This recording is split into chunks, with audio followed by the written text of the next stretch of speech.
is officially here. Hello, I'm Deborah Sedillo Dugan, and welcome to another City Update. Now, with these higher summer temps, there's an increase in ground level ozone, which can trigger various health issues. Ground level ozone forms when air pollutants react to Arizona's sunlight. Today, we're going to talk about how you can help by keeping the ozone away.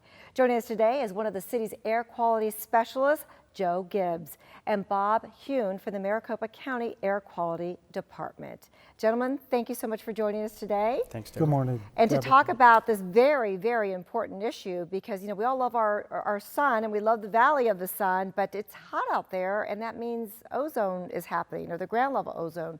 Let's first start off with the Environmental Program Office for the City of Phoenix. What do you do? Well, I work on the 14th floor of City Hall, Deborah, and that's under the City Manager's Office, Office of Environmental Programs. And what we're set up to do is, in air quality at least, is to keep the city in compliance with the county's permits and the county's rules for air quality. We have several facilities that emit, such as boilers and emergency generators, and we have paint booths and so forth. So all that's regulated by the county. We make sure that we're in compliance, as well as we do a lot of intergovernmental coordination with the rules. We give comments on any proposed rules the county is doing, as well as new trends in air quality, and keeping staff and management informed on that. Very good. So you obviously work very closely together, Bob. So just a big umbrella statement on the day-to-day ops of what you do. Well, the main goal is to help keep the air clean as possible and our residents as healthy as possible. And we do that, as Joe mentioned, in conjunction with several other entities, including Arizona Department of Environmental Quality, Maricopa Association of Governments, and the different cities, especially the cities of Phoenix, who's helped us a great deal. We're the responsible party for, as Joe mentioned, a lot of the rules in Maricopa County regarding different pollutants that we're involved with, including ozone, PM 2.5, which is smoke, and PM 10, which is dust. Okay, so ozone, P1, P2, all of these things. Just simple terms, ozone or ground level ozone happens when those temps go up. Explain to me how that all works. Well, I mean, there's a saying that we always say is good up high, bad nearby. Now, people get this mixed up with the ozone layer. Now, the ozone layer is like 10 to 30 miles above the Earth's surface. That's the good stuff. That's what we want to keep. Whereas it's formed at the ground level and people breathe it when volatile organic compounds from power plants, from mobile tailpipe exhaust, from construction vehicles and trucks and so forth, combined with nitrogen oxides from power plants and the same type of sources from mobile traffic. And that cooks in the hot sun, cooks in the temperature. And so in the summertime, ozone levels start to rise and can exceed the standard.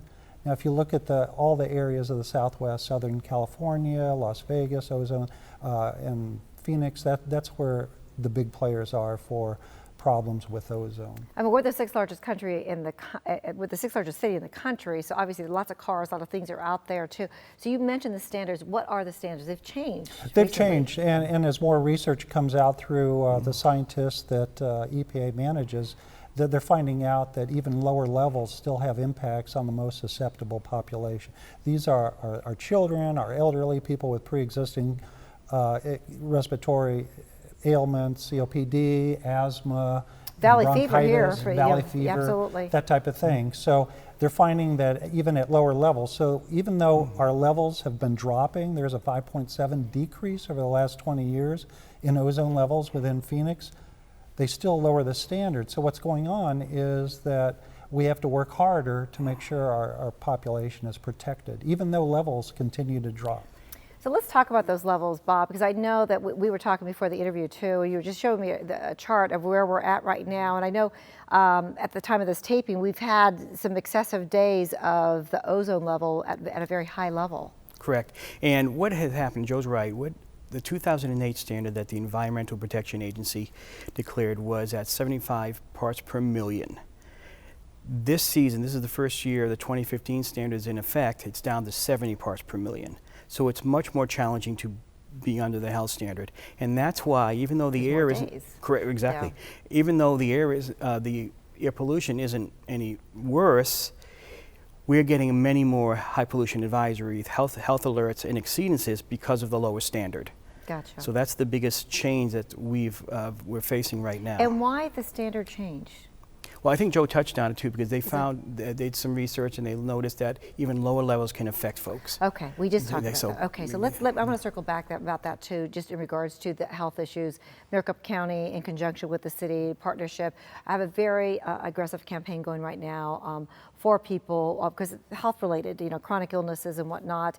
What can, now this campaign, I love the campaign, so what can the community do to help dissipate a little bit, even a little bit, that ground level ozone? Right, the campaign is called Commit to One Day, and we're asking residents, old, young, anywhere in between, to make a commitment at least one day a week where you can help us reduce ozone by doing a simple task. Maybe riding your bike instead of driving, or if you can walk to work or walk somewhere instead of driving. We're also asking folks to take light rail, or take the bus, public transit, carpool. One big thing is to fuel after dark, because as we mentioned earlier, the sunlight, we had such abundant sunlight recently in the heat, that's an issue, so refuel your car after it gets dark. Another possible tip is when you're going through the drive-through.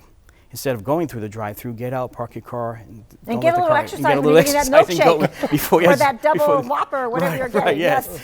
So that's another tip that the folks can do to help us reduce the ozone.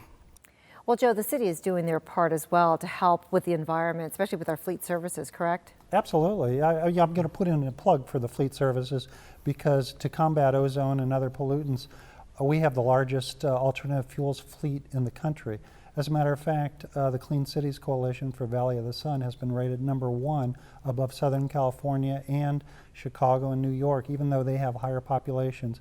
We use the most alternative fuel in the valley than any other place in the country. Well, kudos to us, for sure, yes, for sure. Absolutely. Well, thank you both for joining us today. We really appreciate it, and everything you do too to save Mother Earth and keep our environment clean.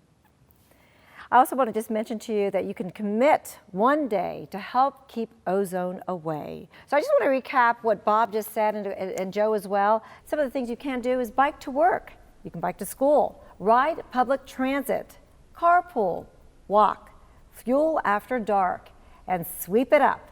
By making these small changes to our daily habits, we can help reduce ground level ozone. Now watch this video to learn more about the county's campaign. For Phoenix TV, I'm Deborah Sedillo Dugan.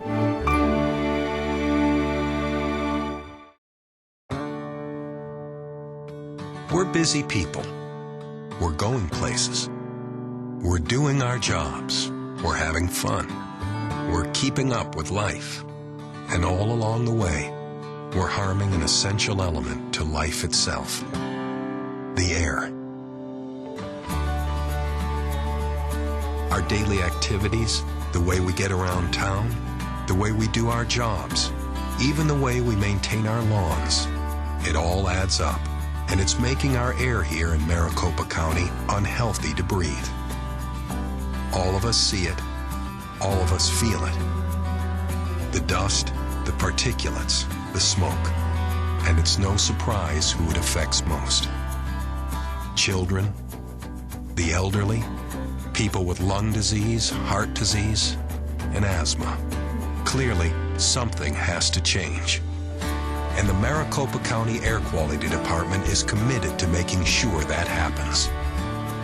Out on work sites, out on the roads, in front of schoolrooms and boardrooms, the Air Quality Department is reaching out to residents and businesses, providing the tools and information they need to make a difference. And with everything at stake, that difference needs to be made today.